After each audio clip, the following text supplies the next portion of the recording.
circulación linfática. Cuando hablamos de circulación linfática, estamos hablando de, vamos a revisar órganos de este en nuestra clase. Sí, eso. Ahora sí, subdelegado, ¿sí? Sí. ¿No está la delegada? Sí, es. ¿Seguro delegada? Sí. ¿La subdelegada qué dice?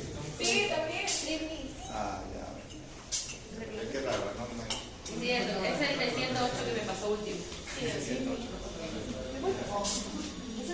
108.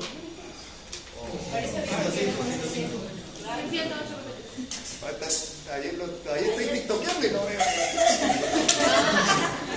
No, no se relaja, él dice, estoy haciendo, ¿cómo se llama? Estoy mirando así. Scrolleando. ¿Qué? Y los veo con un grupo de los chicos de la Unión ahí. ¿Qué? Oh, no puede ser, tío. paso, doctor. Así que la próxima no me pongan de contacto porque me va a salir ahí en... Es por si falla la carrera. ¿Qué? Están celebrando el segundo examen también. Pagando el segundo examen. ¿De qué? De cumpleaños. ¿Quién es Marc? No está cara, es del tercero. Ah, del tercero. Del tercero no conozco. Era un poco tímido. Ah, ya, pues, está bien. Así que, igual, ya sé que los tengo en TikTok también, los persigo hasta en eso. Capilares linfáticos, vasos linfáticos, ganglios linfáticos. ¿Qué vamos a aprender ahora? Los capilares linfáticos y los vasos linfáticos. El sistema linfático. Funciona el sistema linfático. Dice, es crucial para la conservación de proteínas y líquidos. Proteínas y líquidos. ¿Por qué? Ya les dije. Los líquidos, en el sistema linfático, ¿qué es lo que hace? El sistema, la circulación capilar, sale el líquido excedente, ¿qué es lo que sale? ¿Por dónde? Por los capilares linfáticos. O sea, los capilares linfáticos es un ¿qué? Son vasos reguladores de contenido de líquido extracelular. ¿Ya? Listo. Ahora, conserva proteínas, claro, ¿no? Todos las se acuerdan cuando han hecho ¿cómo se llama este curso? Las lipoproteínas, nutrición, no, bioquímica, ¿no? Las kilomicrones, todo eso, ya también dice juega un rol importante en la defensa del organismo. ¿Y por qué ese rol importante? Porque justamente por estas vías linfáticas, ¿qué es lo que hace? El macrófago, está acá, se lo ponga una bacteria. ¿Qué hace el macrófago? Se mete así como tobogán por el vaso linfático para llegar ¿a dónde? Hasta el ganglio linfático.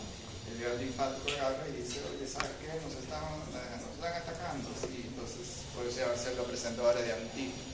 ¿A quién se lo presenta? Al linfocito. Entonces, para eso nos sirve esto. ¿Por qué? Porque permite el paso de los macrófagos. Un papel importante en la defensa. Es responsable de la absorción de los líquidos, ¿no? Y los micrones, esas cositas pues son interesantes. Después el drenaje linfático, ya eso ya tenemos visto, se drena en conductos linfáticos específicos como el conducto torácico. Ahora, el sistema linfático también tiene válvulas, ¿no? Las válvulas del sistema linfático hacen que la dirección sea, digamos, que sea unidireccional. O sea, que de los ganglios, digamos, del cuerpo, hacia las venas, del cuerpo hacia las venas, ¿ya? Entonces, la circulación linfática, la cadena linfática se van hacia las venas. Por eso dice TAP, el flujo sea unidireccional y existen válvulas, ¿no? La obstrucción del sistema linfático puede causar acumulación de líquido en el intersticio resultando en edema. En edema. Pero esto, ¿cómo se va a llamar? Lo estoy cruzando. A ustedes no les he dicho, ¿no? O sí les he dicho. No estoy cruzando, me estoy viniendo de acá, de SM, acá, ya. Esto se llama linfedema. Linfedema. La obstrucción, digamos, la obstrucción de la circulación linfática, que es lo que puede producir linfedema. Linfedema. De linfedema. ¿Ya? Pues, por ejemplo, una de la obstrucción del sistema linfático, por ejemplo, no tienes cáncer de mama, ¿han visto?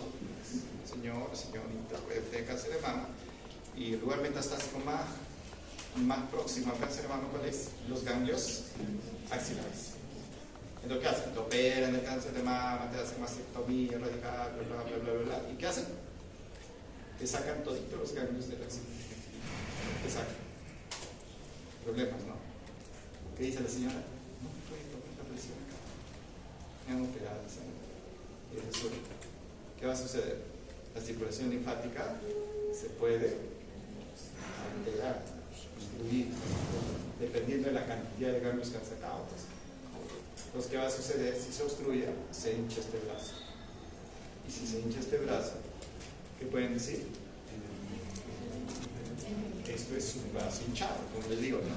Es que eso sí, pues. Como les digo, ahorita cuando estábamos con los alumnos de biología, y les digo, les sonaba solamente otra cosa que se me ocurre decir, chicos, imagínense que un paciente viene así, ¿no? Entonces, todos los chicos de ahí, como están haciendo su práctica, no, es una apendicitis.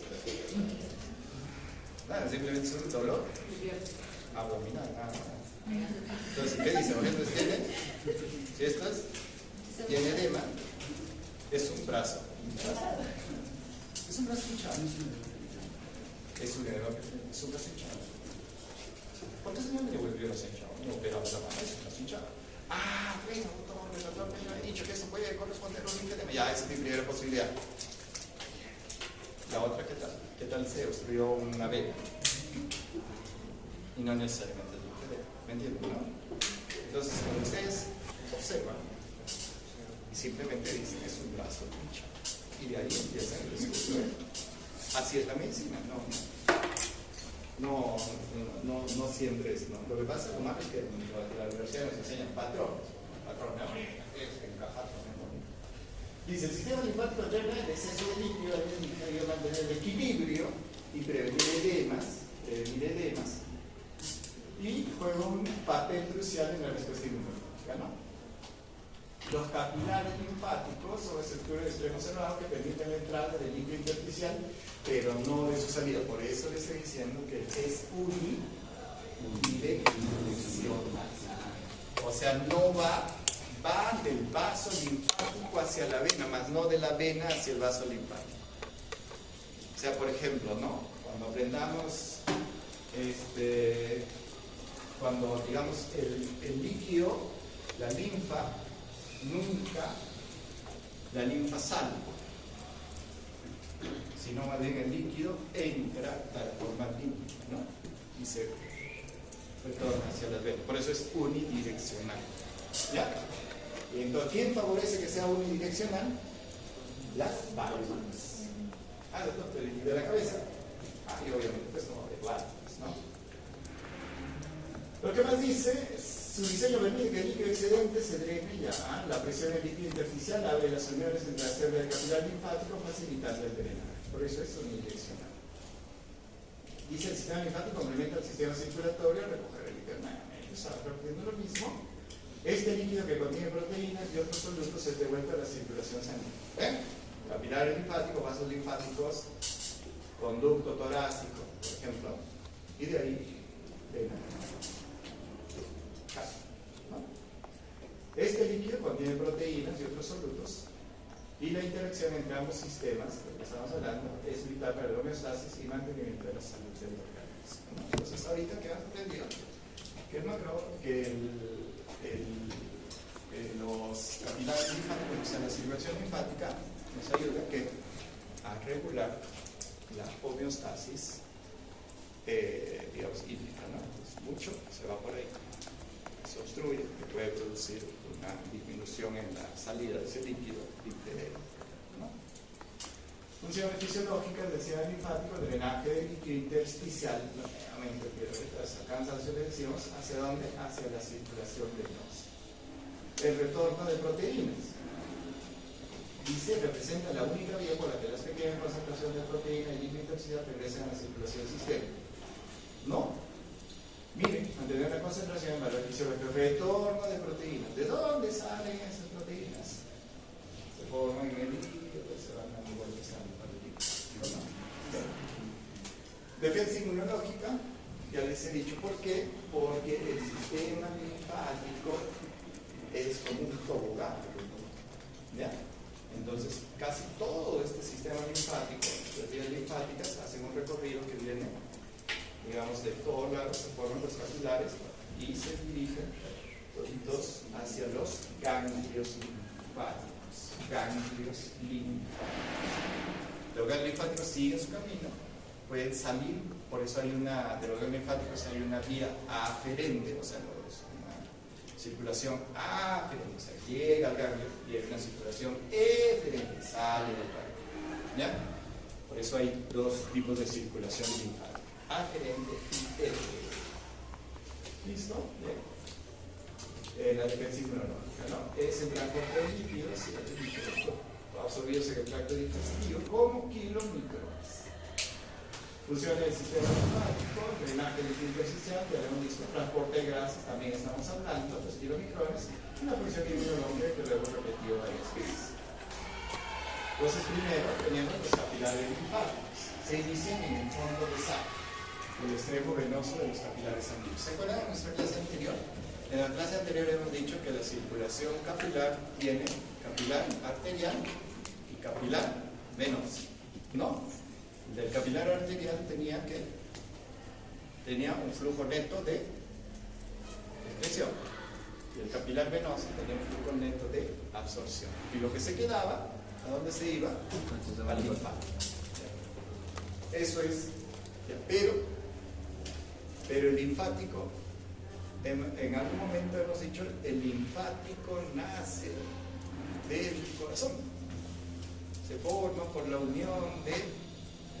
No, por eso dice, se inicia en el fondo de saco, en el extremo venoso de los capilares sanguíneos, ¿no? Ahí se forman como fondos de saco, ¿no? Se van formando cada vez más grandes capilares linfáticos, se van formando hasta 6, hasta que forman los vasos linfáticos medianos, pequeños, grandes, hasta que la circulación linfática, ¿no? Troncos linfáticos, llanas, homosis de capilares, conducto torácico, ya ven, el derecho drena menos el derecho, el tórax y el izquierdo drena el sistema, así ya lo vamos a ver, listo, ¿no? El drenaje venoso. ¿Dónde termina? En el drenaje venoso. ¿Dónde? Algunos le dicen, ¿dónde drena? En el ángulo yúgulo subclavio. ¿Te acuerdas que dijimos? En el ángulo yúgulo subclavio, derecho e izquierdo. Entonces, ¿qué es el ángulo yúgulo subclavio? Es la unión entre la yugular. ¿Qué yugular? Ay, Dios mío. Izquierda, derecha. Externo o interno. No, pues puede ser derecho-izquierdo. Externo o interno. Eso. Yugular interno, muy bien, la yugular interna con la subclavia, no hace yugular externa, ¿no? Por eso, ¿no? Ángulo yúgulo subclavio. Llegan ahí, ¿ya? Importantísimo, ¿no? El drenaje linfático aquí está, ¿no? Conducto torácico. Bien especial, ¿no? Mira, hay un conducto linfático derecho, subclavio derecho, yugular interno, derecho, obviamente. Lado derecho del cuello y la cabeza, brazo derecho del grueso territorio del tórax derecho. Y el resto del conducto torácico. Mitad inferior del hornillo, mitad izquierda de la cabeza, brazo izquierdo. Todo el conducto torácico. O sea, todo lo que es del miembro inferior, todo va a llenar hacia dónde? Hacia el conducto torácico. ¿Y dónde va a estar el conducto torácico? ¿En el abdomen? Por eso digo. Se ríen, ¿no? Acuérdense, ¿eh? Las palabras son mis amigos. ¿No? Por ejemplo, las palabras son mis amigos. Ángulo, yugo, subclavio. Las palabras son mis amigos. Yugular.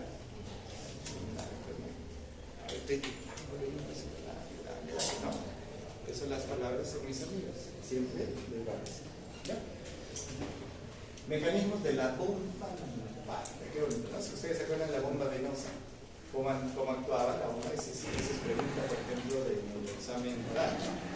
Dice, a ver, ¿cómo retorna la sangre al corazón? Mecanismos de retorno de la sangre al corazón. Hay otro, es lo mismo, ¿no? A propósito de Semana Santa, ¿qué hace?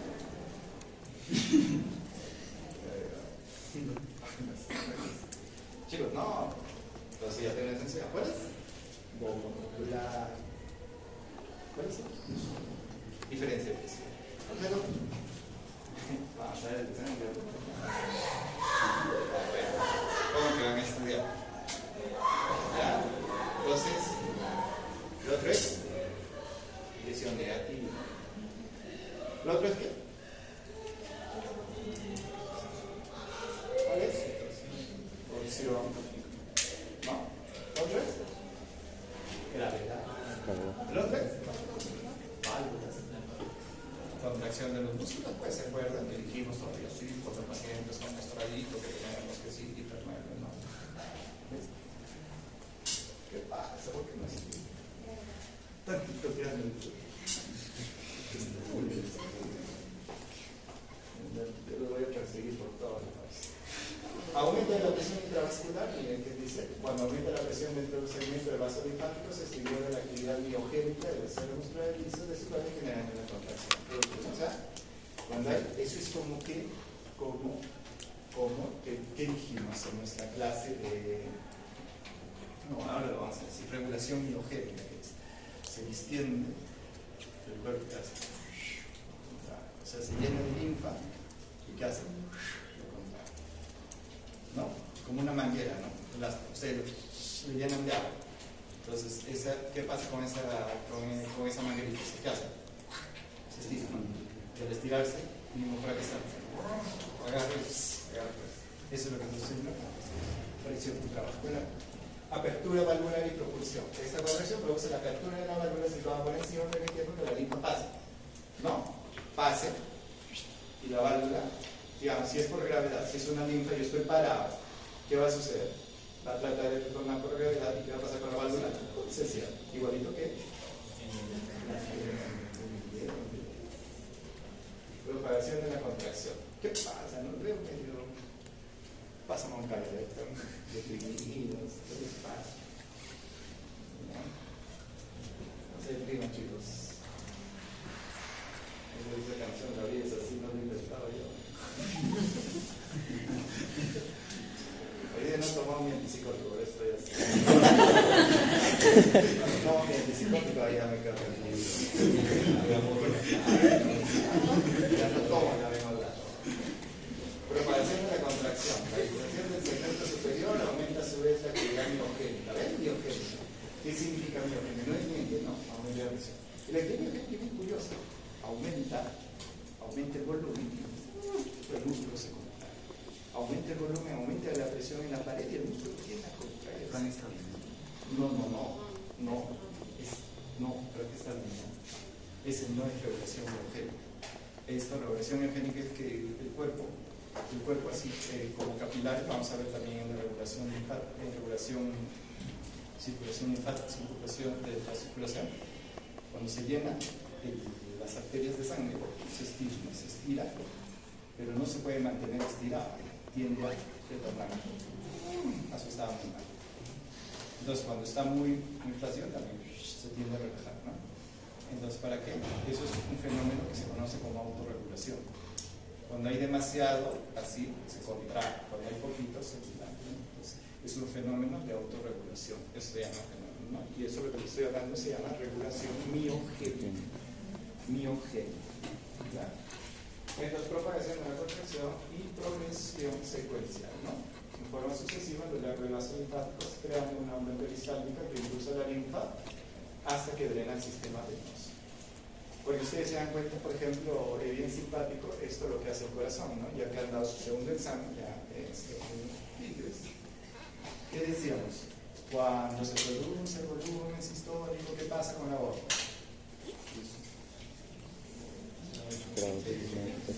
Se distiende, ¿no? Se distiende. ¿Hasta llega hasta qué punto? Hasta la presión. ¿Y de ahí qué hace? Se contrae. No, retorno, ¿no? Trata de retornar a su estado inicial, ¿no? La presión diastólica. ¿Y qué pasa cuando hace esto? Impulsa la sangre hacia adelante, ¿no? Impulsa, y el cuerpo es bien sabio, ¿no? Cuando estás tú en sístole, cuando estás en sístole, sucede eso. La sístole le da una fuerza y la sangre y la aorta impulsa más, ¿no? Y en la periferia ustedes dicen, pero simpático está actuando, ¿no? ¿Qué hace el simpático? Estimula beta 2. No. ¿Qué hace? Produce vasodilatación periférica. ¿Y qué hace la sangre? Pero doctor, y eso es lo que siempre me preguntan y siempre yo también me pongo a pensar, ¿no? ¿Y cómo el cuerpo sabe en qué momento hacer alfa 1 o beta 2? Ay Dios. Ay Dios. Dios nos dice algo que Dios nos dice arriba. No, es que es complicado. Por ejemplo, ahí estamos hablando del sistema beta 2. ¿No? Hablamos de un beta 2 que está funcionando. Pero ¿qué tal nos da una hemorragia? Ese mismo vaso funciona con alfa 1. ¿No? Hace vasoconstricción ¿para qué? ¿Para qué? Para redistribuir la sangre. ¿Ya? Eso también es dicho. O sea, si yo me comienzo a sangrar, si yo sangro, entonces ¿qué va a suceder? Hago redistribución de sangre, ¿no? Para proteger a qué? A mis órganos. No, ¿no? Corazón. Entonces hago vasodilatación entre riñón, corazón, cerebro. ¿Y qué? Produzco vasoconstricción. ¿Dónde no me sirve la sangre? En la piel. Por eso que cuando estás desangrándote, ¿qué pasa? Azulito. Más. Azulito. Cianótico. ¿Ya ven? No es una genial. Mira aquí. Todo. No necesariamente sangrado, es una hipotensión. ¿No? Entonces, ¿qué está sucediendo? Toda la sangre se ha redistribuido y se ha ido para mantener la perfusión renal, cerebral y renal. ¿Ya ven? Después, ¿qué va a pasar? ¿Qué pasaría con los ruidos hidroaéreos? O sea, tu peristaltismo aumenta o disminuye. Hay dos, 50-50, aumenta, cualquiera de los cuales. Disminuye, pues. ¿Por qué? ¿Por qué? Porque hago redistribución. Yo que necesito aumentar mi peristaltismo, no estoy almorzando, comiendo nada, no, en ese momento está sucediendo algo que necesito cambiar, ¿no? Sí, bueno. Entonces, es a propósito de lo que nosotros vemos en otros sabemos también lo de la progresión secuencia. Aquí está la circulación linfática como tal, presión media, presión, ¿listo? Aquí realmente lo mismo. Miren, aquí esto no es completo, pero revisión. ¿Cuántos salen? 1, 2, 3, 4, 5. Retorna 1, 2, 3, 4. ¿Cuánto queda? 1. Este 1 debería retornar acá, ¿no? Pero aquí, bueno, está así, ¿no? Pero este 1 retorna acá. ¿Para qué? para mantener el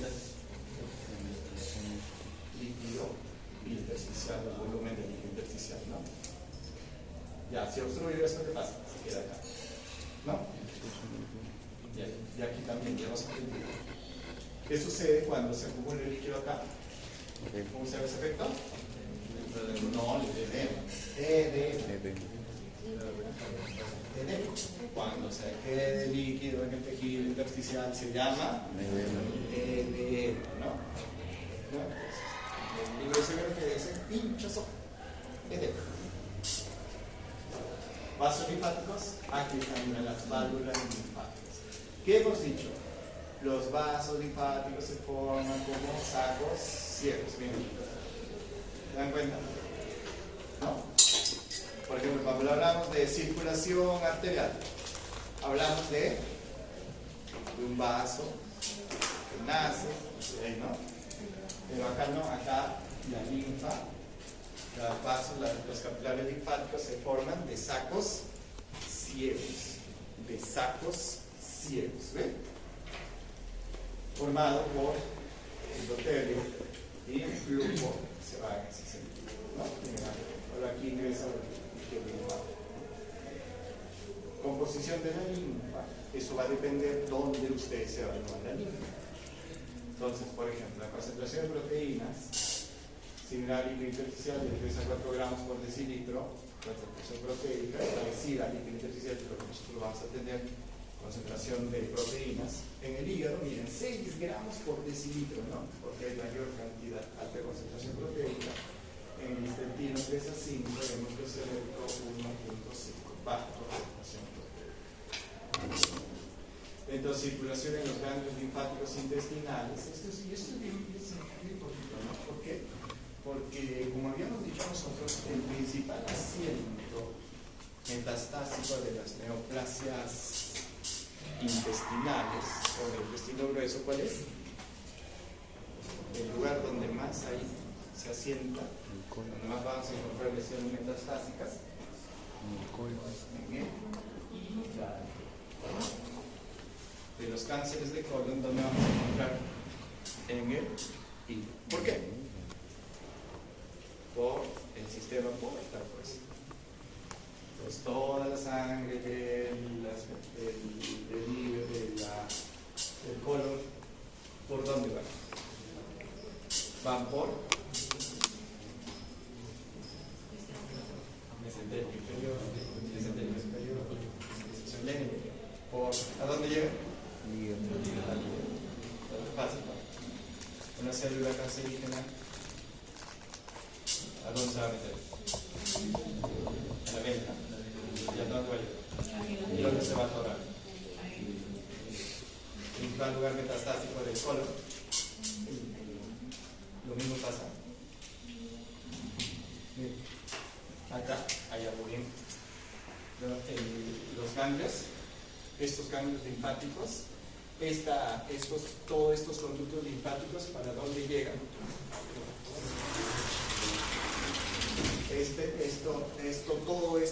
Todos estos ganglios que están acá, ¿hacia dónde llegan? Hacia los ganglios retroperitoneales. Entonces, si yo tengo crecimiento de ganglios retroperitoneales, puedo sospechar de qué? De una lesión metastásica en cualquier parte del intestino. Pues puedo sospechar. No, eso es linfoma. Claro, puede ser una enfermedad propia de ganglios, ¿no? Pero se dan cuenta, ¿no? ¿De dónde nos salen los conocimientos anatómicos? Control local y venoso, local vacuomolar, esto de esa clase bonita. Y vamos a ver. Circuito cardiovascular. ¿Por qué decimos control local venoso? ¿Por qué? Porque todo esta bomba del ventrículo del corazón izquierdo es lo mismo que el corazón derecho. O sea, todo esto se tiene que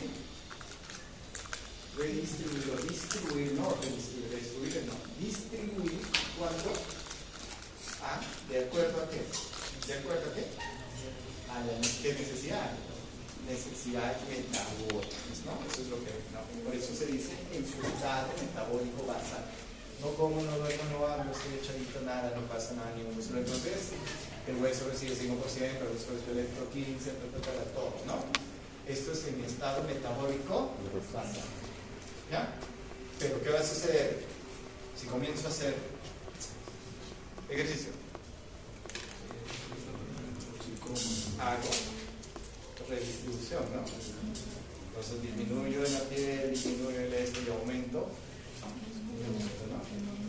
Fácil, ¿no? Entonces, si quiero aumentar en el músculo, ¿qué hago? ¿Vasodilatación o vasoconstricción? Ahí está el ejemplo.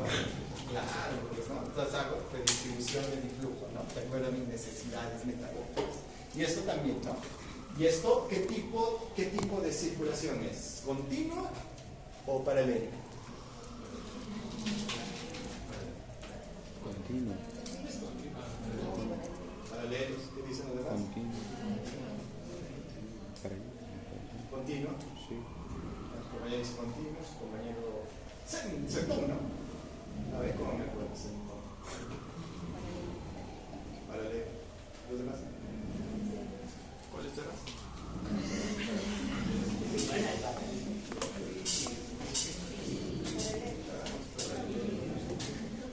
Paralelo, pues. ¿Por qué paralelo? ¿Por qué nos conviene que sea paralelo? Porque la resistencia disminuye y es fácil de distribuir con menor fuerza, ¿no?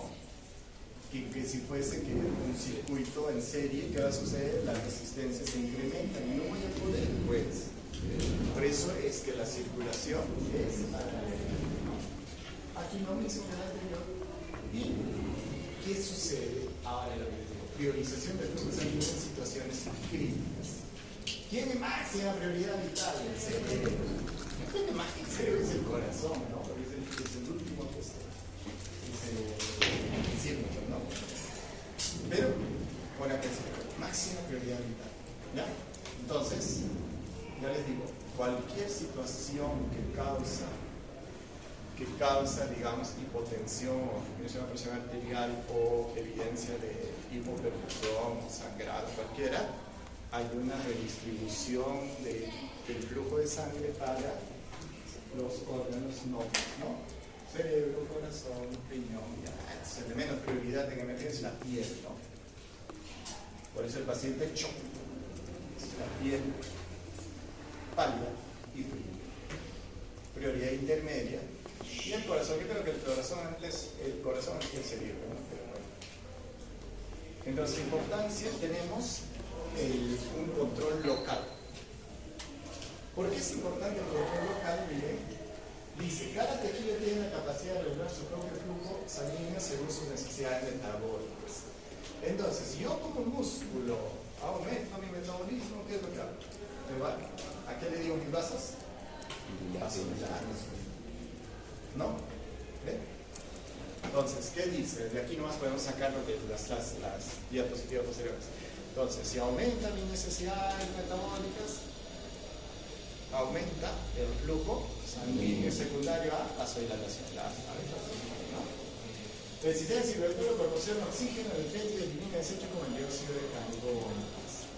Ahora, aquí, oxígeno. Si me falta oxígeno en una superficie de mi cuerpo, ¿qué es lo que va a pasar? ¿Aumenta el flujo o disminuye el flujo? Aumenta el flujo.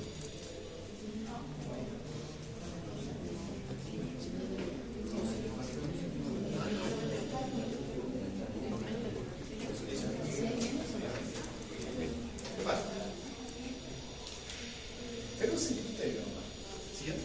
Por ejemplo, aquí ya estoy con disminución de oxígeno. Entonces, ¿qué hago? ¿Qué haces? ¿Aumento o disminuyo mi flujo sanguíneo? ¿Por qué aumento? Si me falta oxígeno, tengo necesidades de más sangre, ¿no? Para aumentarlo, ¿no? Entonces, en situaciones de hipoxemia, ¿qué va a haber? Aumento del flujo sanguíneo. ¿Ves? Por eso les digo, o sea, no piensen así, extraña, pregunta rara, ¿no? Simplemente nada, si me falta oxígeno, nada más, ¿no? Variaciones en el flujo sanguíneo son observadas en diferentes tejidos, reflejando sus demandas específicas. ¿No?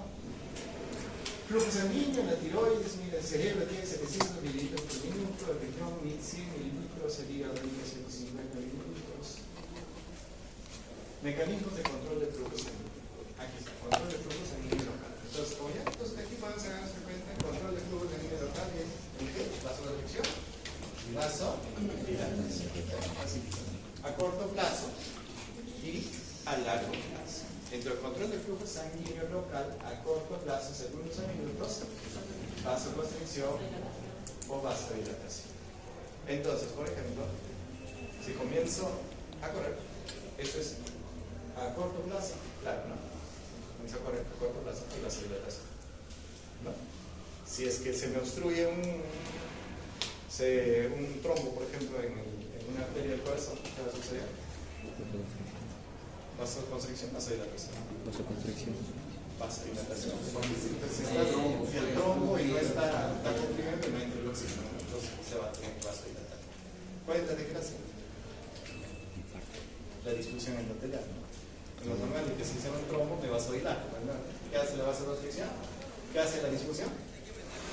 En vez de vasodilatación,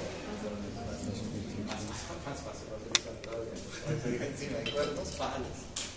¿No? ¿No? Es lo malo de la disfunción. Entonces, vasodilatación o vasoconstricción. ¿De qué depende el control a corto plazo? ¿De quién dependería? Del sistema nervioso. A ver, autónomo. Los dos.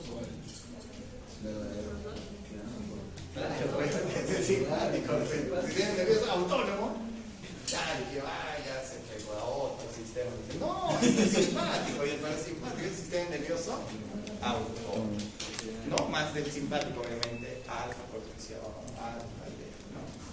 Control a largo plazo, ya no puedo mantener mi vasoconstricción y mi vasodilatación sostenido, ¿no?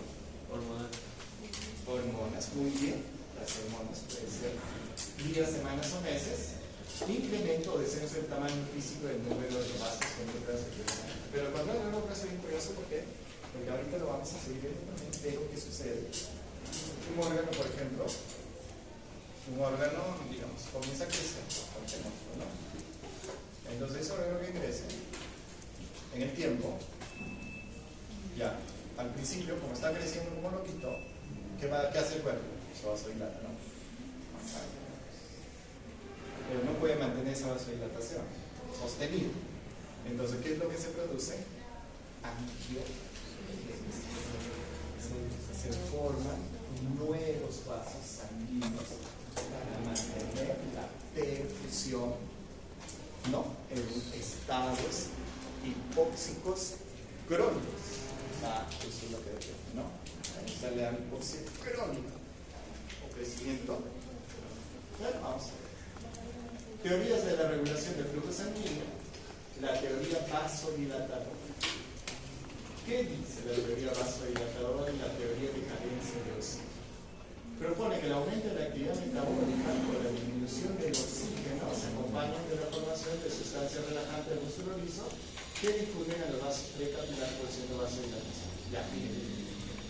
La teoría vasodilatadora que dice que si yo tengo un incremento de mis necesidades metabólicas, que va a hacer mi cuerpo o mi órgano en función, va a decir, si soy el corazón secreto adenosina, ya, para vasodilatar. Mi cerebro, no, secreto CO2, hidrogeniones, también para vasodilatar. Entonces comienza a secretar, ya. Si tengo poco oxígeno justo en esa parte, ¿qué hago? Ese órgano dice, no, me voy a vasodilatar, secreto de adenosina, secreto CO2, secreto hidrógeno, secreto de histamina, secreto todo con tal de que de mantener mi flujo, ¿no? Porque tengo necesidad. O sea, entonces de aquí nomás podemos sacar lo que vamos a ver después.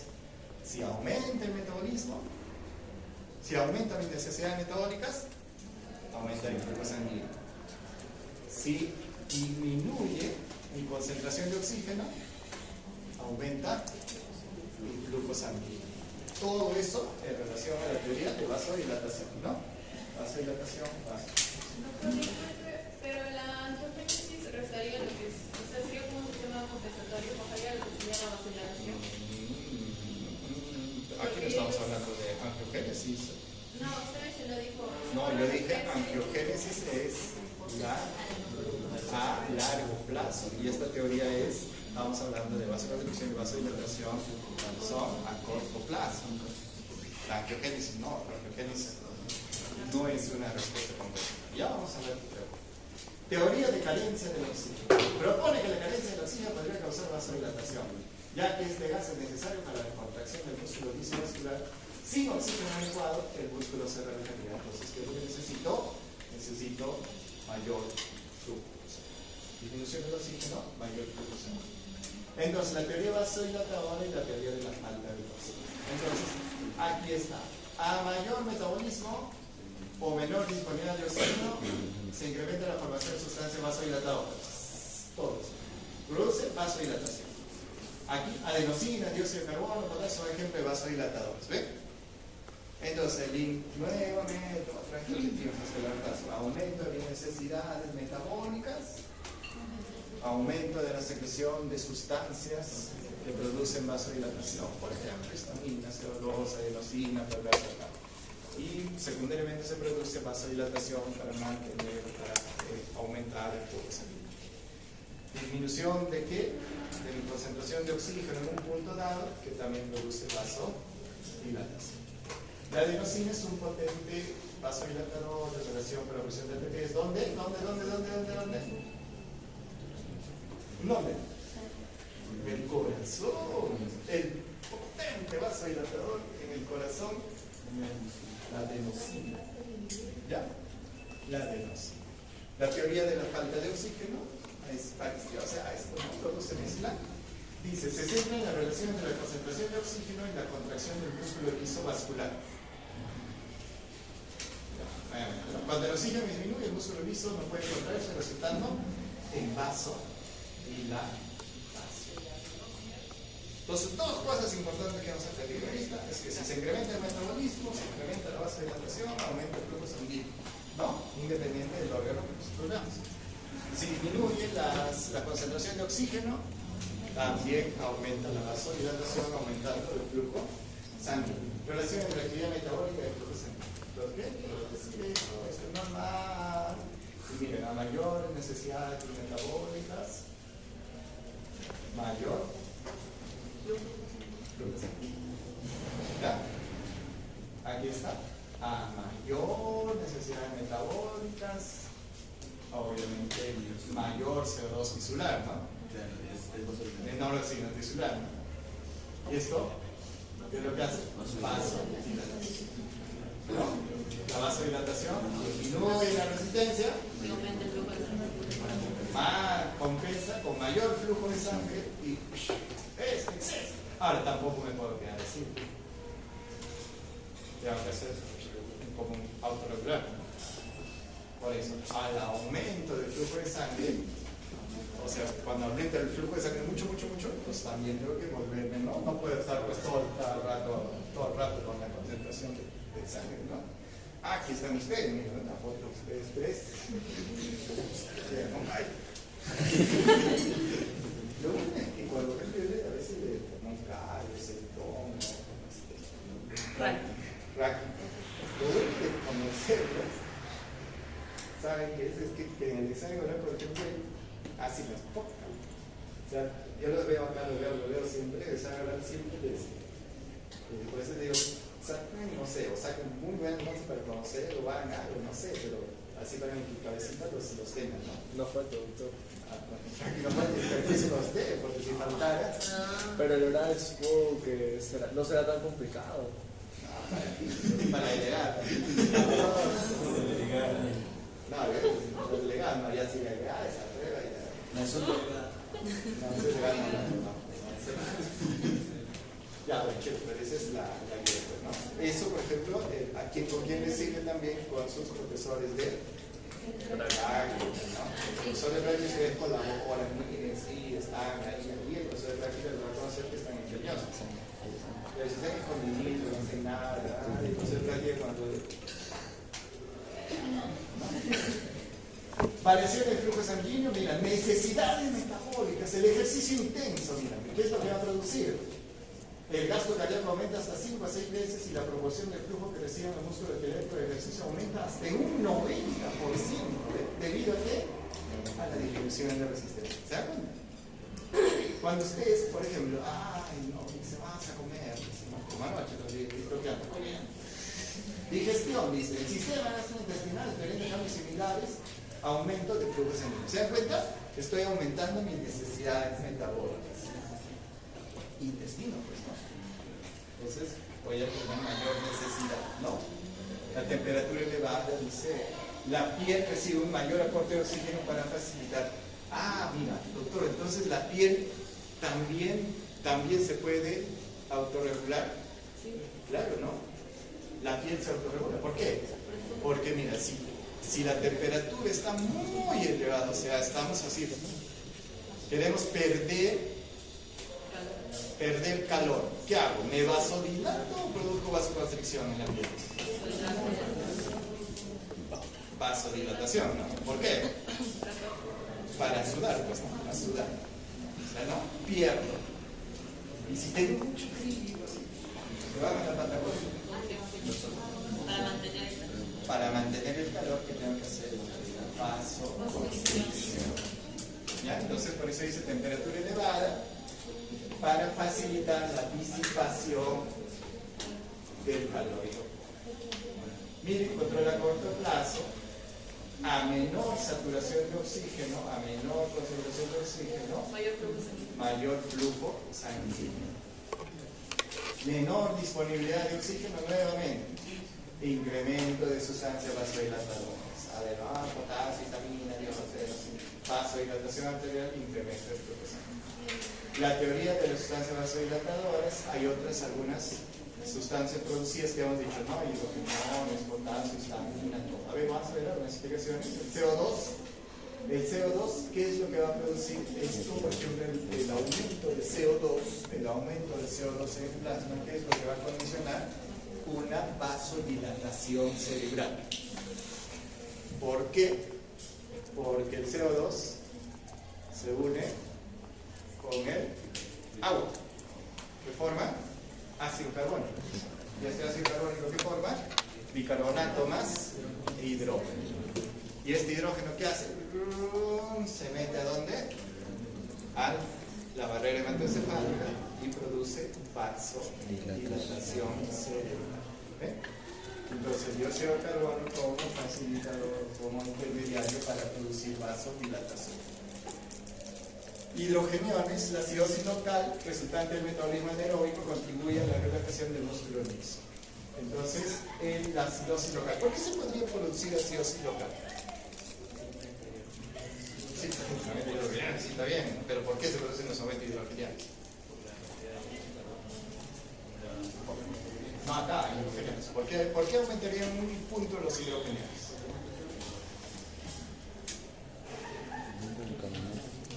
A ver, os doy un punto. Por lactoacidosis, ¿no? ¿Qué sucede? Falta oxígeno, ácido láctico incrementado, disminución del pH, ¿no? Acidosis. No, acidosis metabólica, ¿qué va a suceder?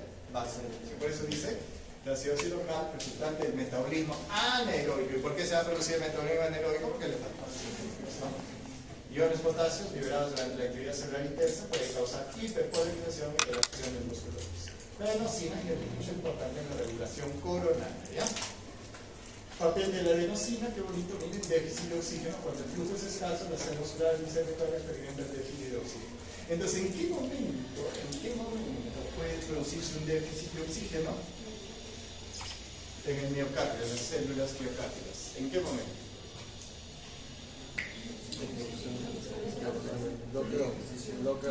Cuando hay ejercicio, ya digamos, ya su compañero dice, cuando aumenta el trabajo cardíaco por taquicardia, más posición,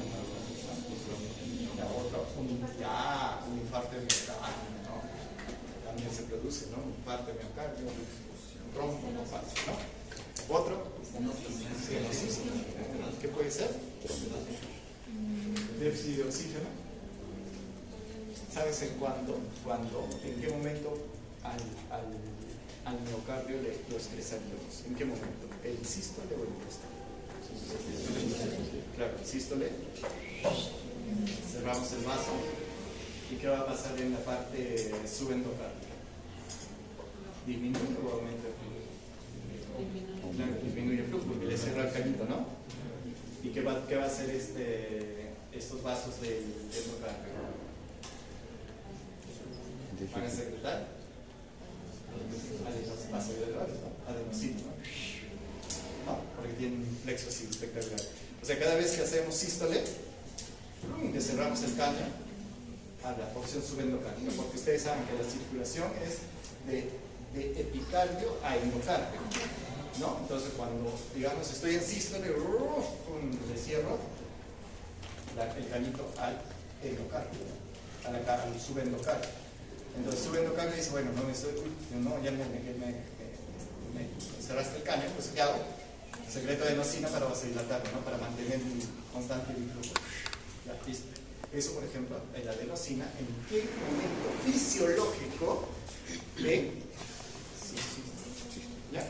Creo que mañana nos toca circulación coronaria y ahí vamos.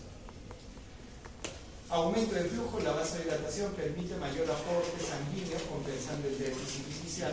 La vasodilatación, ¿ve? Liberación de adenosina cuando, ya, como resultado de la degradación de la ATP, ¿ya ves? La vasodilatación coronaria produce vasodilatación. La teoría de la falta de oxígeno, ¿no? La teoría de la falta de oxígeno, entonces, ¿qué es lo que sucede? Ya les dije, los esfínteres precapilares son una variedad de metaarterioles que va a producir. ¿Qué es lo que sucedería si aquí en este punto, acá en este punto, hay un déficit de oxígeno? ¿Qué hace?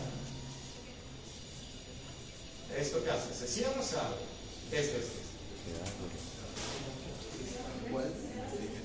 O sea, aquí falta oxígeno. ¿Se cierra o se abre? Falta oxígeno. ¿Se cierra o se abre? Se cierra o se abre. Exacto, se cierra, pues. ¿Por qué se cierra? Porque necesito acá, y ¿qué hace? ¿Se cierra o se abre? Se abre, pues teoría, estoy hablando ahora de las teoría de la falta de oxígeno. ¿No? Definición. Y esto de aquí nos va a venir lo que es fenómeno que vamos a conocer como hiperemia. Aquí peleando. Hiperemia. ¿Ya? Hiperemia. Entonces, la hiperemia es una respuesta a la falta de oxígeno. Hay hiperemia, dice hiperemia se refiere a un aumento de sangre en un territorio específico. Hiperemia activa e hiperemia pasiva, dependiendo de la causa del aumento sanguíneo. La hiperemia activa se relaciona con un incremento del flujo sanguíneo arterial, pero es más fisiológico. ¿Me pongo a correr? ¿No? Entonces produzco vasodilatación, aumento de la cantidad de flujo sanguíneo, la concentración de sangre en un punto. Hiperemia activa. Hiperemia pasiva se relaciona con problemas en el retorno de la... Ahora lo vamos a ver, solo quiero ver, pero en este concepto. Nuevamente, hiperemia activa se caracteriza por un aumento de la sangre en un punto. ¿Ya? Y la hiperemia pasiva resulta de la congestión venosa, donde la sangre no puede salir adecuadamente, llevando a una disminución de oxígeno y un aumento de la presión hidrostática. Ya, por ejemplo, una hiperemia pasiva. ¿Alguna vez ustedes, cuando estaban chiquitos, han jugado no trompo, no, o sea, con una cuerda? ¿No? Y dice, hasta mal lo aguantas, dice, ¿no? ¿Qué pasa con la sangre? Hasta que te moraba, ¿no? Ya, suéltalo, dice. Ganó, él se puso primero morado, él ganó. ¿No? Ya, ¿qué pasó en el... Nunca he jugado ya. No caes. ¿Qué se puso ya? Se puso morado. ¿Por qué se puso morado? ¿Por qué? Porque no ha ido. Pero si se han dado cuenta, se puso morado, pero más rojo, ¿no? Rojo no, se puso rojo. ¿Por qué se puso rojo? Porque hay menor oxígeno, mayor vasodilatación y como disminuye el retorno venoso, aumenta la presión hidrostática, hiperemia. El tamaño va a aumentar, ¿no? Y después aumentar si ya no sé que sea tan grave, si se hinche, ¿no? Pero no, estamos jugando. Pues. Estamos jugando, a ver, vamos a hacer. Por ejemplo, cuando estaba chiquito jugaban, ¿no? A los 5 niños el que se ponía más rápido, eritematoso, rojo, ahí ya ganaba, ¿no? El demás algo así, ¿no? Entonces, esto se va a llamar hiperemia pasiva. Entonces, la hiperemia pasiva es patológica, ¿no? ¿O no? Claro, pues yo lo estoy produciendo. Y la hiperemia activa es funcional, ¿no? Es fisiológico, ¿no? Aumento la intensidad metabólica, comienza a correr y cortas. La hiperemia reactiva o la hiperemia pasiva. La hiperemia reactiva, también la hiperemia pasiva, respuesta de la interrupción de una oclusión arterial. Ya les digo, hace esto, por ejemplo, ¿no? Cambios fisurares, la falta de oxígeno, la vasodilatación por respuesta y la restauración del flujo. ¿Cómo es esto? La oclusión arterial. Entonces, ya estamos otra vez, ¿no? Poniendo, ¿qué va a pasar con el flujo arterial? Disminuye, ¿no? Si disminuye el flujo arterial, disminuye la oxigenación. Si disminuye la oxigenación acá, vasodilatación. Como no retornan las venas, como no retorna la sangre venosa, ¿qué va a pasar? Con la presión hidrostática va a aumentar, ¿no? Y encima de aumentar se produce vasodilatación, por lo tanto puede haber edema, ¿no? Esto se pone rojita la mano, ¿ya? Esa es hiperemia reactiva, pasiva. Entonces, ¿qué dice acá? Cambios tisulares, ¿no? Aquí está lo que les digo. Cambios tisulares, producción y disminución de oxígeno. Entonces, si yo mantengo constante esto, ¿qué va a suceder? Isquemia. Entonces, se vasodilata. Y obviamente si lo saco, se restaura el flujo, ¿no? Pero como ya está vasodilatado, ¿cómo se restaura el flujo? Con fuerza, ¿no? Al desbloquear, el flujo aumenta por encima del nivel. Como ya no está vasodilatado, lo desobstruiste, como más, ¿no? Por eso que al desobstruir aumenta el flujo. Que se bueno, dije así que hagan porque no, es muy difícil, ¿no? Dejo como una solita. Bien, ¿qué sucede? Bien, ¿ve? ¿Lo ven? ¿Qué va a suceder acá? Dejé de presionar y ¿qué pasó? Incrementa 4 a 7 veces el flujo sanguíneo de lo normal, ¿Por qué? Porque ya lo encontró vasodilatado. Hiperemia reactiva, pasiva. Reactiva, pasiva. Hiperemia reactiva, duración de la oclusión. El incremento y duración de la hiperemia reactiva son proporcionadas a la duración de la oclusión. A mayor tiempo de oclusión del flujo, mayor será la respuesta hiperemia. Claro está, doctor, pero entonces, ¿qué va a suceder con una, por ejemplo, una obstrucción de un vaso arterial de la circulación coronaria? Normalmente adenosina, vasodilatación, se está porque se defiende, ¿no? Ya, ¿qué va a suceder? Si es que ya no ese trombo lo mantengo ahí. A la larga se va infarto, necrosis, ¿no? Ya no hay hiperemia que vaya, pues, ¿no? Pero si yo agarro y hago una lisis de ese trombo, ¿qué va a suceder? Hiperemia reactiva, ¿no? Ya puede perfundir también, ¿no? O sea, la perfusión se va a incrementar. Entonces, por eso duración de la oclusión, ¿no? Exceso de tiempo de oclusión, obviamente ya no va a haber. Actividad metabólica, los taquios con mayor actividad de la oclusión desarrollan una respuesta hiperémica más intensa debido a la mayor acumulación de metabólico del vaso, ¿no? Entonces, de acuerdo a la actividad metabólica también, ¿no? Dependiendo de cómo se estudia. Pero, por ejemplo, en esta manito hay bastante producto de todo y voy a hacer, ¿no? La temperatura, la magnitud de la hiperemia, mientras que el frío lo reduce. Ahí está. ¿Qué le dije? Las temperaturas elevadas que se producen en la circulación cutánea, vasodilatación. Temperaturas frías, vasodilatación. el estado vascular, la presencia de disfunción endotelial o enfermedad valvular reduce la magnitud de la hiperemia reactiva. ¿Por qué? ¿Qué les he dicho que hace un vaso disfuncional? Claro, ¿no? ¿Qué es lo normal? Si hay una oclusión, se vasodilate como respuesta compensatoria. ¿Y qué pasa con el endotelio disfuncional? En vez de vasodilatar, no, pues es que mete la palo, ¿no? Vaso, más todavía, ¿no? Por eso dice el estado vascular. Disfunción endotelial, hiperemia reactiva, lo que hace que esta respuesta es un indicador útil de la salud vascular. ¿Ve? Por eso es importante mantener a nuestro endotelio sano. Consecuencias de la hiperemia pasiva, o sea, o de la hiperemia reactiva, la hiperemia producida por algo patológico, ¿no? Consecuencias. ¿Qué pasa en el tejido? Provoca una irrigación y oxigenación inadecuadas, lo que su compañero Centón dice, lo que puede resultar en edema y atrofia celular. Primero hay edema, claro, aumento, vasodilatación, aumento de la presión hidrostática, salida de líquido, ¿no? Y como el flujo venoso está disminuido, también pues, la sangre se queda ahí, ¿no? El linfático, todo lo disminuido ya no se va a quedar. Entonces, edema, ¿no? Y a la larga, atrofia celular.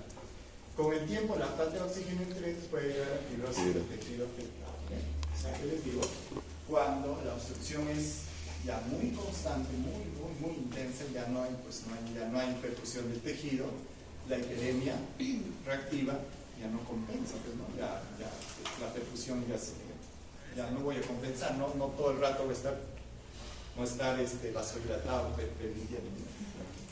Entonces, dice ejemplos de hiperemia pasiva, la congestión pulmonar y en el hígado, bueno, vas a ver. La hiperemia activa, respuesta al aumento metabólico, a las necesidades metabólicas. ¿Es fisiológico? Sí. Claro, ¿verdad? Aumento mi necesidad metabólica, aumento mi flujo. O sea, hiperemia es cuánto de flujo tengo en un tejido, ¿no? Aumento de la actividad, acumulación de metabolitos, ya estaban diciendo vasodilatación, aumento de flujo, ¿no? Lo que hemos dicho ya. Aquí está, eso es. Aumenta el flujo sanguíneo muscular local hasta en 20 veces durante el ejercicio intenso. Hiperemia activa. Hiperemia activa.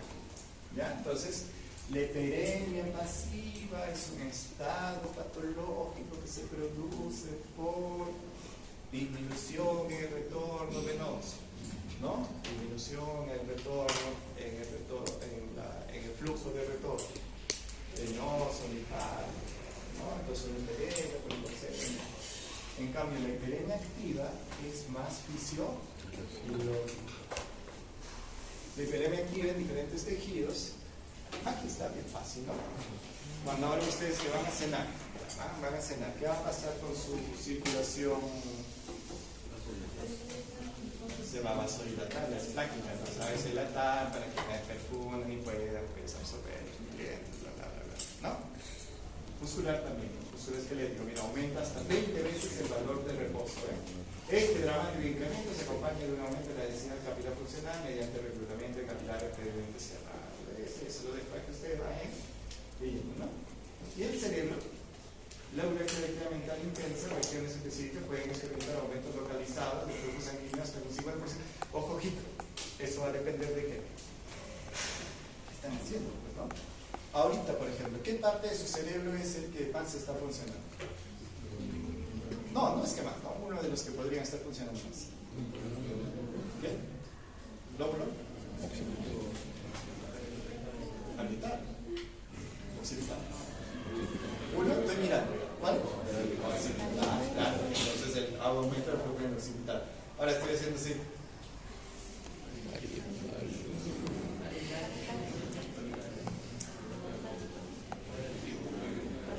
¿Cuál? Parital. Frontoparital. Pues ahí está. Esa manito tremenda. No, hay bastantes, hay mayor cantidad, depende de mi mano, depende de lo que ustedes. no es parietal ni frontal, no es frontoparietalista. ¿Okay? Entonces, por eso el cerebro también puede aumentar las demandas metabólicas de neuronas activas, ¿no? Entonces, obviamente, en el momento en que el metabolismo basal llegaría basal a esto, sería que en el momento del sueño, por ejemplo, ¿no? El momento del sueño es bien curioso, hasta la temperatura, cuando, bueno, este año no creo, ya estoy me han bloqueado este curso, ¿no? ¿Cómo se llama? Fisiología integrada, ¿no? Ustedes no viendo acá, me han hecho firmas, todo así, ¿no?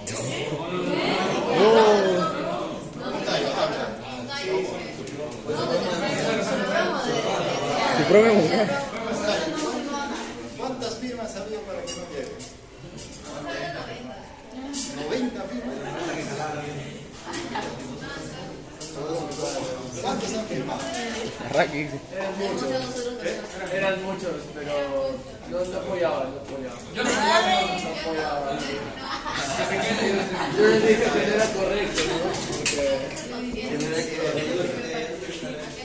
Era para reclamar, pero a la escuela, porque la distribución de los cursos estaba mal, pues.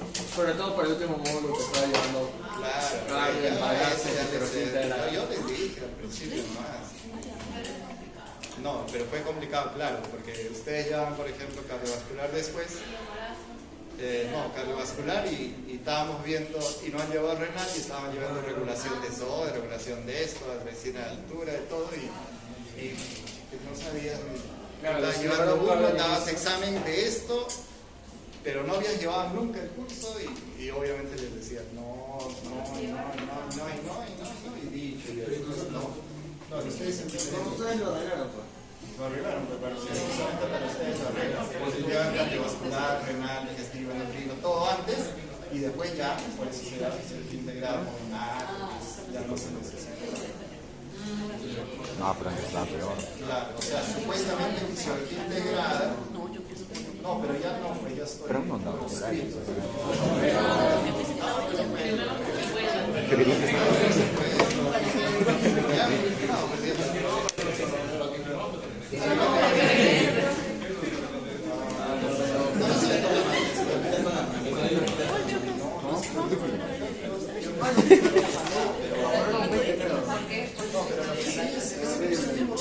Me llevo las firmas, no, pero ese curso es muy bonito porque la estructura ya sabes integrar todo. Como ya han llevado cardiovascular, renal, todo, ya nos va a parecer muy interesante. Entonces, incluso para hacerlo de ciclos todo diferente, porque ya no se va, ¿no? Entonces, incluso, por ejemplo, los exámenes, los que han dado ya, por ejemplo, o sea, biología integral se da cuenta que hay casos clínicos, que es eso, ¿no? Y es un poquito serio. Lo malo es que, por ejemplo, ¿no? Los chicos llevaban el último llevaban cardiovascular. de embarazo. Y embarazo. ¿Y qué pasaba? Los primeros capítulos eran de regulación de la circulación integral. Yo no entendía nada, doctor. Pero ya lo... Exacto, no entendías nada.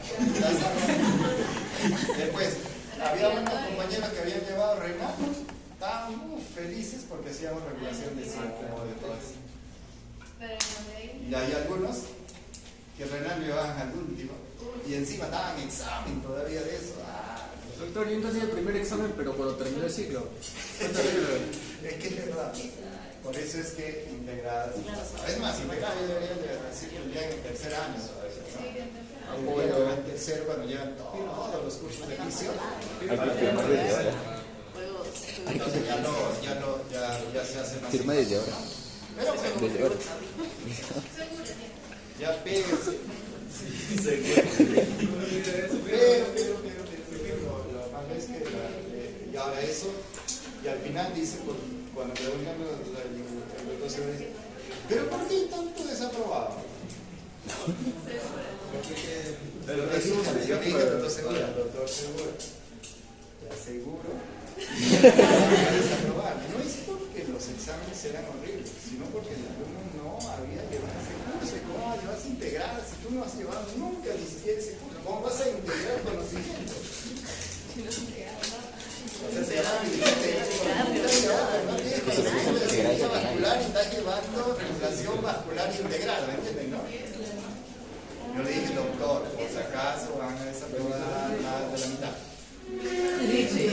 No, pero chicos, ¿cuánto nos dan? 95% creo de esa reunión. Y después de reclamar, tuvimos que hacer promedio acá, promedio allá, que vino, saltó en el salón un punto más, todo tuvimos que hacer para que... Profe, con 3 puntos más sí la hacía. Ahí está, a todo, ya está, pero está bien, pero ya no les podía poner más puntos. Pues.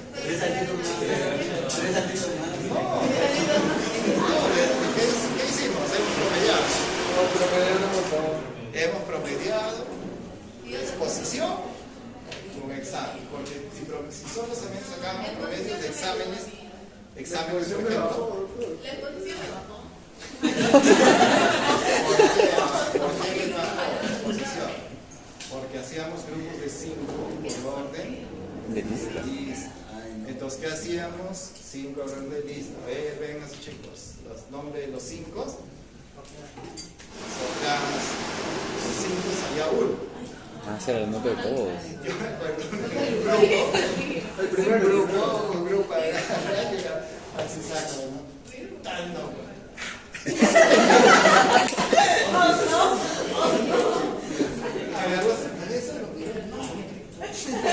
El chico agarra y dice, ¿O no? profesor, es que no me preparaba.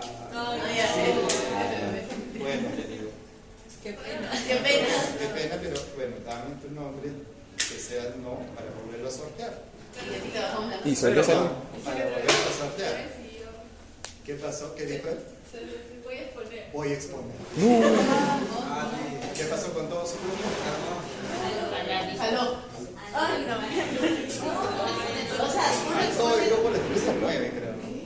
No, fue para uno expone. Yo lo fui a sacar. Ay, qué enfermo.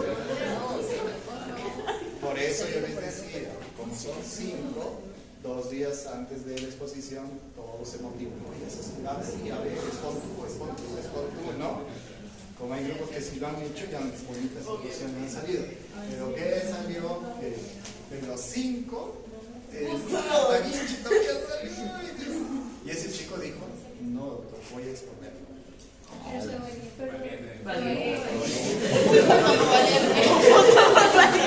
¿Ustedes creen que los otros 4 estaban contentos?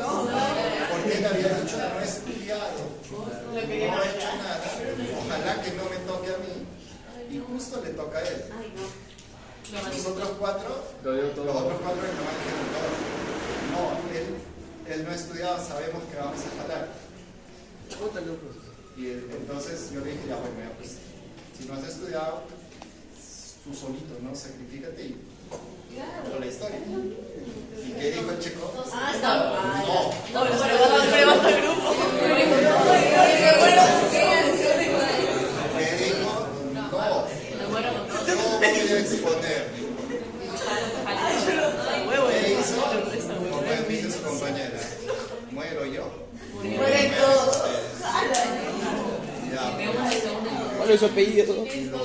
Para no ser grupo. sí, jalaron. Pero en ese grupo, Todos jalaron, doctor. no, todo de ese grupo, por lo menos me acuerdo de sí. ¿Cuántos se Después, aprobaron al final? no sé. No, por eso aprobaron al final sí, porque ya es exposición con el examen. Si en la exposición 14 más 7 en el examen, ¿cuánto salía? 21. ¿De 2? 11. Y regalito de Navidad, un puntito. Después, no sé, ya todo. Porque si no, la verdad, chicos, les digo, si no, aprobaban 5 nada más.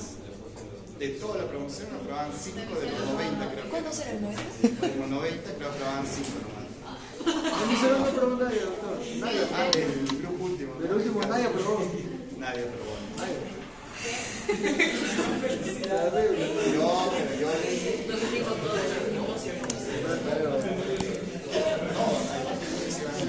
Ay, si caigo, yo cae segura también. Mire.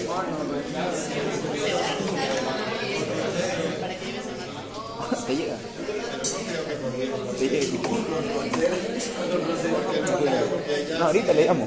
Nunca le llamo. Por eso, chicos, lo mejor que ha pasado ahora es cambiar todo esto. Le vamos a calcular primero. Pero lo mejor que ¿Rosero?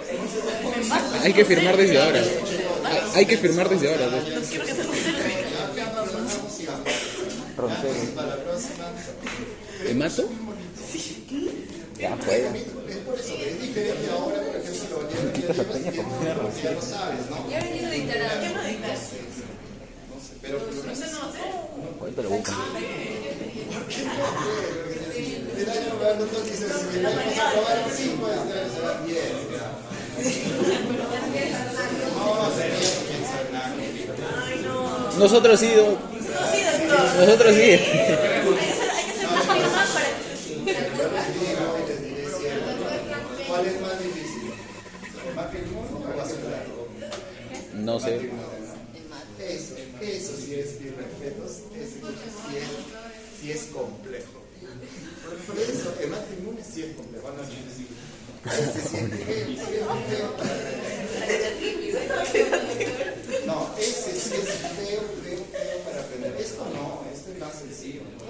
No, el matrimonio hacemos, por eso les decía, por ejemplo, ya podíamos dar un capítulo para hacer pues 40, 50, 60 preguntas, cada cual es más fea que el otro, ¿no? Pero ¿por qué? Porque una clase nos dedicábamos, pues eran 120, 130 diapos y cada diapositiva tenía una explicación y tenían que estar ahí y tener esto, ¿no? Y bonito lo hicimos también un año, hicimos hasta dinámica de grupos que para puntos. Entonces los chicos se disfrazaban de limpositos o de macrófagos.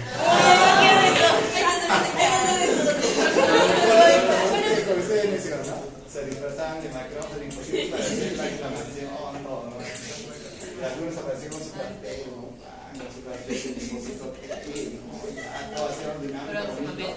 Y ya pues no, entonces ganabas un punto. A veces sí te probaban, pero pues con la dinámica tratábamos de que pero Justo cuando empezó. como dice esa canción, así es la vida y el capricho. Diferencia activa, silencio, causas, diferencia activa y psicológica, ¿no? Aumento de la demanda de oxígeno, ¿no? A diferencia de la hiperemia pasiva, ¿no? La hiperemia pasiva, ¿por qué no ha sucedido? Por disminución de la concentración. Aquí, aumento de la demanda de oxígeno. ¿Y por qué va a aumentar la demanda de oxígeno? Por los aumentos de las necesidades metabólicas. Ejemplo, fracción de inflamatoria, aumento de volumen sanguíneo por presión.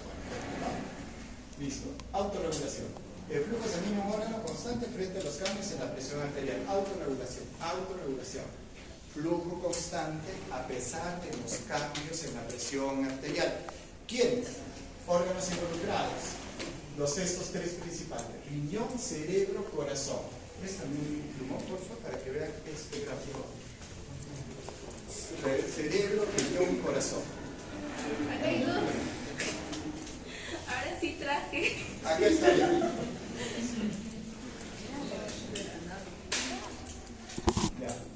¿Qué dice ahí? Mantiene el flujo sanguíneo a pesar constante de los cambios de presión. Esto es presión arterial media. ¿Ya? ¿Qué es presión arterial media? ¿Se acuerda? Es la presión mínima que necesito para mantener el flujo sanguíneo de un tejido. ¿De acuerdo? ¿Cuál es la fórmula de presión arterial media? Presión diastólica. Entonces, una vez que yo llego a este punto, que es 65, presión arterial media 65, miren cómo se hace mi flujo sanguíneo. A pesar de los cambios en la presión, se mantiene el flujo sanguíneo. O sea, si tengo mi presión arterial media de 100, da lo mismo. A pesar de los cambios en la presión arterial, se mantiene el flujo sanguíneo. Y por debajo de 65, ya hay una disminución del flujo sanguíneo del órgano, especialmente corazón, riñón y cerebro. Entonces, ¿cuál es la intención? Siempre, ¿qué les he dicho? ¿Cuál es la intención? mantener la presión arterial media más de 60. Sí. Por eso es que cuando van al hospital y les dice la enfermera, se estresa cuando la presión es menor de 90-60. ¿Cuánto es la presión arterial media de 90-60? 70. Entonces, la enfermera te dice, doctor, estoy preocupado porque la presión arterial está en 80-50. La presión arterial media está menor de 70. ¿Qué significa? Estamos mal. ¿Qué? ¿Qué significa? Que está hipoperfundiendo ya tejido. ¿No? Porque está, por eso es que 90-60 es un punto crítico, ¿no? Ahora, doctor, su presión está 160. El flujo sanguíneo igual 138-90. ¿Ven? ¿Se dan cuenta? Si sube, igualito el flujo sanguíneo se mantiene. Si baja, pero no tiene que bajar desde límites de 65. Ay, está muy bajo, eso es un problema. No, si es que bajas por debajo de 65, ya empiezas, ya no se regula, ya no hay autorregulación. Entonces, ¿qué va a suceder? Se disminuye el flujo sanguíneo en tejidos como riñón, cerebro y corazón. La autorregulación, aumento de la presión. El aumento agudo de la presión de perfusión se produce un incremento inmediato del flujo sanguíneo, ¿no? Entonces, ¿esto qué va a suceder? Vamos, hay una respuesta compensatoria. El aumento de la presión, por ejemplo, aquí está aumentando la presión de 160 a 140-90. Me está aumentando la presión. Entonces, si esta presión me aumenta, por ejemplo, ¿por qué me aumentaría la presión? ¿Por qué? Porque estoy produciendo aumento de volumen sistólico, por ejemplo, ¿no? Aumento del gasto cardíaco. Aumento mi gasto cardíaco, aumenta mi presión arterial. ¿No? Entonces, si yo aumento mi gasto cardíaco, aumento, debería aumentar la presión, aumentar el flujo también, ¿no? Debería, pero no sucede eso, pues. Porque si yo aumento mi gasto cardíaco, estoy aumentando mi presión, pero mi flujo es constante. ¿Por qué? Por esto. Si aumento mi presión, hay una respuesta compensatoria. El mismo vaso, si está con demasiada presión, pero disminuye. Si está disminuyendo, lo aumento. Y así. O sea, se mantiene en equilibrio. Por eso se llama autorregulación. Es el actividad miogénica. Es una actividad miogénica. Es una explicación, una de las explicaciones de la autorregulación. Entonces, esta autorregulación que dice, el flujo se mantiene relativamente constante a pesar de los cambios en la presión de perfusión o en la presión arterial. ¿Se dan cuenta, no? ¿Sí? ¿Me debe de preocupar? ¿En qué momento me preocupo?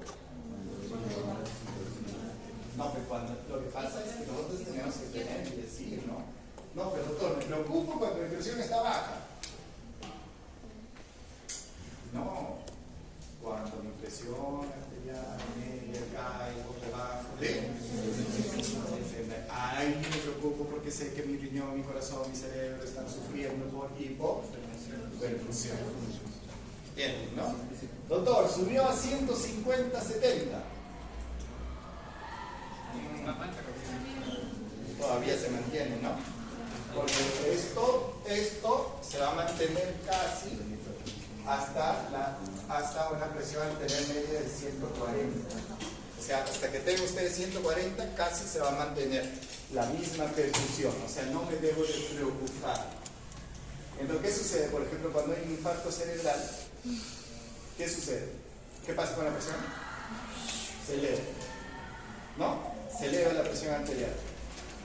Pero se eleva la presión arterial, digamos, a 160-80 o 160-90. Ya.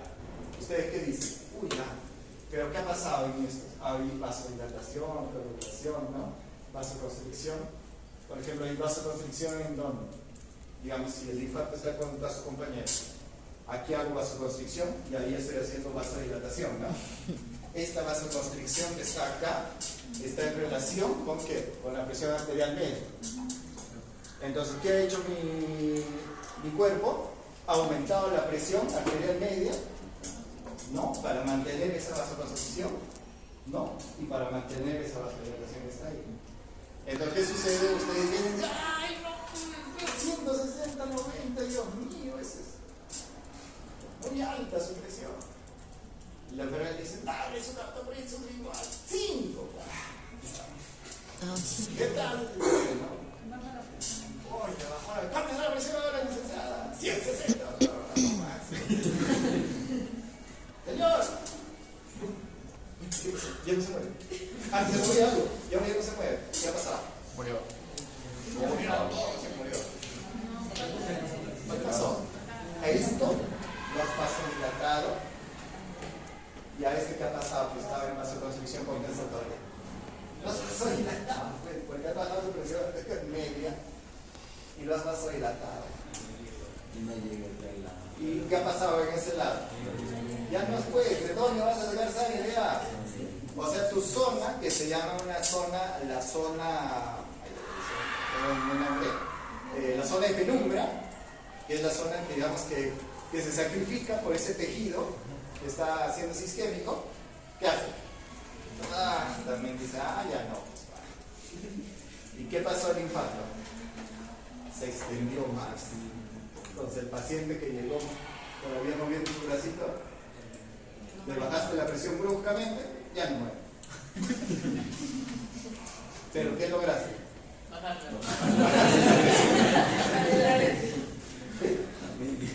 Por eso la autorregulación es importante. Por eso es que, a pesar de que tengo flujos de presiones arteriales altas, yo tengo que analizar si mi paciente necesita o no mantener esa presión arterial elevada, ¿no? Entonces, si yo le bajo, no me conviene porque yo puedo llegar a presentar hipoperfusión de tejidos. ¿Ven? ¿Se dan cuenta? Interesante, ¿no? Regulación de flujo sanguíneo y la presión arterial, la autorregulación. Dice, cambios en la presión arterial puede variar entre 70, bueno, pues 65 y 175. Miren, yo te lo estoy quedando corto, 140, me estoy quedando corto. Con cambios en el flujo de solo del 20 al 30%. ¿Se dan cuenta? Entonces, ¿qué dice el fenómeno de autorregulación? De que depende de la presión arterial. Entonces, ¿cuál es el concepto? Entonces, cuando yo les pregunto, a ver, defíneme autorregulación en el examen oral, pues toda la autorregulación es el fenómeno por el cual se mantiene el flujo sanguíneo en un tejido a pesar de los cambios en la presión arterial, igual la presión arterial media. Entonces, ahí la siguiente pregunta es, ¿cuánto es la presión arterial que debes de considerar? 60. ¿No? Clínicamente, ¿cuál es la presión arterial que desespera? Menor de 90. Menor de 90. ¿Por qué? Menor de 90 a 60. La presión arterial media es 70, ¿no? No, pero es 70, yo tengo 65. ¿Usted está diciendo? No, hijo, 70, 65 es un. No va a decir. No, pero yo quiero que sea 65, entonces que sea 89. 58, no, pues, ¿me entienden? ¿No? Se hace hecho como para que sea más práctico, ¿no? 90, 60, ¿no? Entonces, usted le pregunta a la enfermera y la enfermera se estresa. 96 está, su presión está mínima, dice, está mínima, ¿escucha eso o no? Su presión está en el límite, 90, 60. Ya. ¿Por qué? Porque la enfermera está diciendo que la presión arterial está en 70, ¿no? Si se baja esa presión arterial, ya voy a tener hipoperfusión, ¿no? Entonces más me debo asustar de ese fenómeno. Aquí están las dos teorías. La teoría metabólica proporciona el flujo sanguíneo, lo que provoca una vasoconstricción. El exceso de flujo sanguíneo proporciona demasiado oxígeno. Y la teoría miogénica, ahora lo vamos a ver. Aquí está la autorregulación cerebral que estamos viendo y aquí está la hipótesis que explica el IPN y la autorregulación. Vamos a ver la autorregulación, la hipótesis miogénica y la hipótesis metabólica. La teoría miogénica, el aumento de la presión. ¿Y a qué le dije? ¿Por qué aumenta la presión? Se distiende la pared vascular. Al aumento de que se distiende la pared vascular, ¿qué se produce? Una respuesta, ¿no?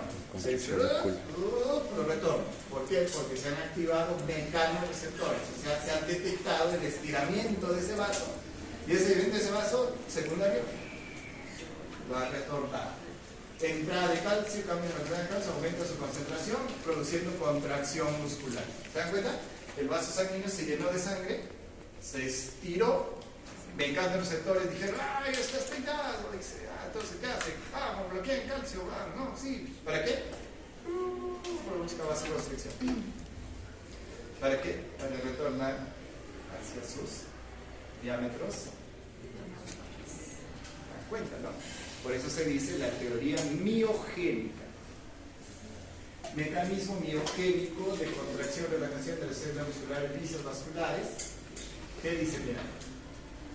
Estiramiento del vaso.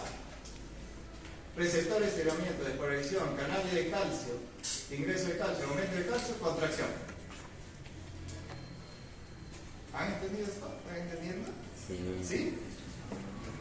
¿Sí o lo repetimos? ¿Sí? ¿Sí? ¿No? ¿No? ¿Sí? Sí. ¿Ya entendí? Sí. Entonces seguimos. ¿Qué? Total. Sí. Con calle de Ignacio. Con calle se repite. Con calle está increíble, ¿no? ¿Qué dice? Aumenta la presión en el vaso. Al aumentar la presión en el vaso puede ser, ¿no? Se estira, ¿no? Se estira porque, pues, ¿qué va a suceder en el vaso? El estiramiento hace que tiene que retornar a sus valores normales, ¿no? Entonces, para que retorne a los valores normales, como está estirado, tiene que contraer. Se depolariza y se contrae para retornar a lo del inicio, ¿no? Empezó así, se estiró y el vaso solito retorna, ¿no? ¿Por qué? Por eso dice esto. ¿Qué hace? Esto explica la teoría de la autorregulación. ¿Qué dice? A mayor presión. ¿Ya ven? ¿Ya? Entonces seguimos. Aquí está la hipótesis miogénica. Aumento brusco, las arteriolas se estiran y se contraen. La disminución brusca, se relajan las arteriolas y se disminuye la resistencia arteriolar. Y esto explica la autorregulación. ¿No? Mucho, poco así. La teoría metabólica de la autorregulación, el aumento de presión, exceso de oxígeno, nuevamente vasoconstricción. Regulación extrínseca del flujo sanguíneo. La regulación extrínseca, ¿qué dice? La regulación nerviosa. No, dice el sistema nervioso regula el sistema circulatorio mediante control de actividad como bomba, control de variación de la presión arterial, distribución del flujo sanguíneo. Regulación extrínseca, regulación nerviosa. Entonces, ¿qué hemos dicho? Regulación nerviosa, sistema nervioso autónomo, ¿no? De acuerdo a las necesidades metabólicas, aumenta o disminuye el flujo, ¿no? Entonces, ya hemos hablado de esto, de acuerdo a las necesidades metabólicas, aumento, disminución del flujo, ya saben. Sistema nervioso simpático, que está en relación con la regulación nerviosa, y el parasimpático. Participación secundaria. ¿Por qué? Porque el parasimpático, ¿qué es lo que disminuiría? Disminuiría la frecuencia cardíaca, disminuiría el gasto cardíaco y disminuiría la presión arterial, ¿no? Entonces, por eso varía el flujo sanguíneo, ¿no? Pero es una forma indirecta. Acá, bueno, este es simpático. Vías simpáticas y vasoconstrictoras. Todos los vasos del organismo, excepto los capilares y precapilares, están innervados por fibras simpáticas. ¿Correcto?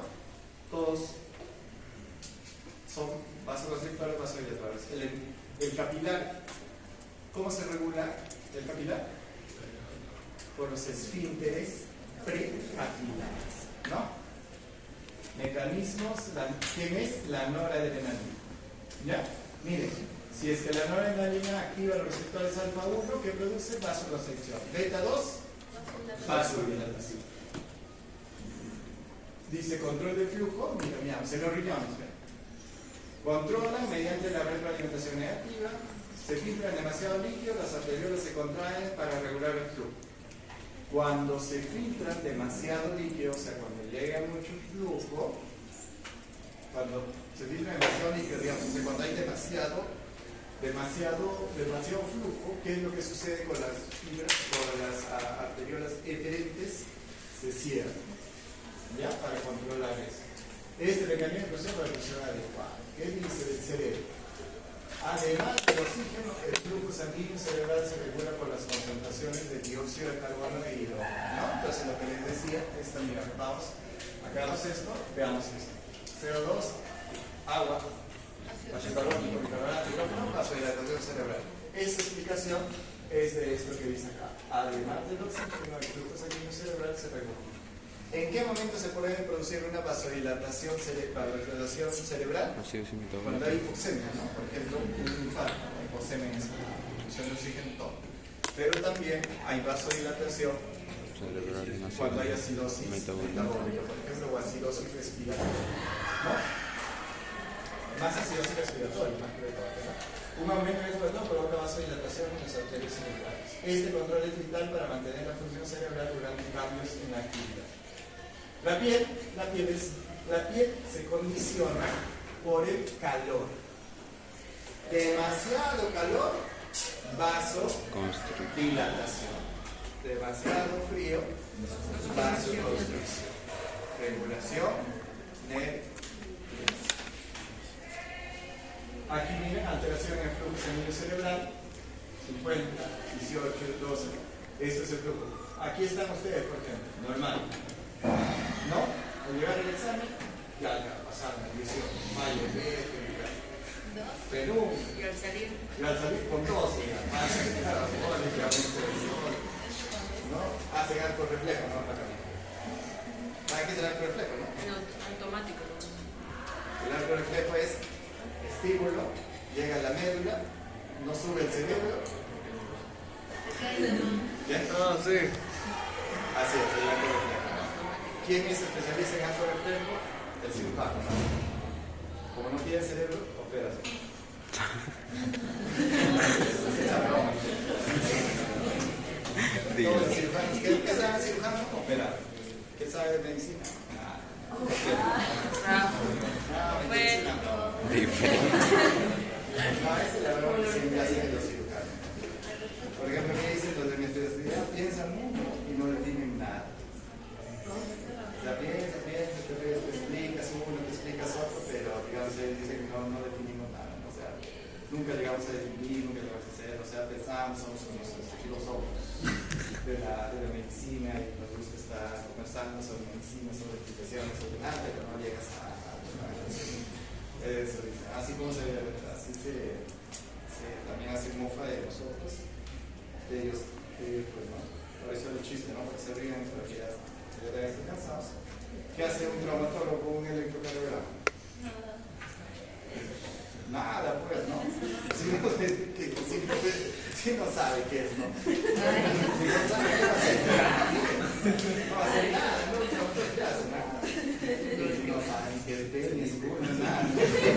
Nada. Ya se lo lleva de la cola del cometa para hacer. No, vieron un cometa, ¿no? ¿No han hecho sus cometas? Sí. Claro,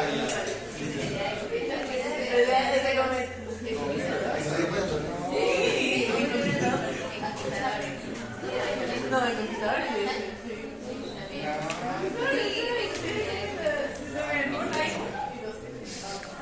regulación del flujo coronario, chicos. ¿De qué depende la regulación del flujo coronario? De la reacción de ATP y de la adenosina. ¿Ya? No lo estoy pasando así, pero les voy a dejar todo esto para que puedan ir leyendo. Regulación del flujo renal, autorregulación intrínseca, autorregulación. Autorregulación depende del flujo sanguíneo. Retroalimentación neuronal, este flujo sanguíneo según la concentración de glucosa. La regulación hormonal también del riñoncito, ¿no? El riñoncito, ¿qué pasa? Si disminuye el flujo, ¿qué hace el riñón?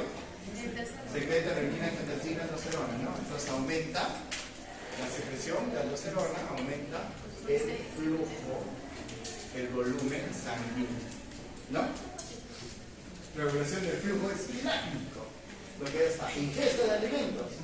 El estímulo para aumentar el flujo sanguíneo aumenta el flujo hasta 200 veces, imagínense, ¿ya? Cuando están ahí en una cena, 200 es todo lo que...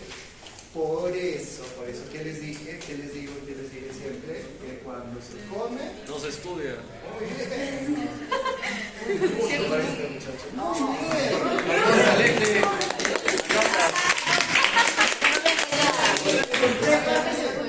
Porque está bien. Porque ¿qué se hace? ¿Qué es lo que está sucediendo? ¿Estás? sobrecargando.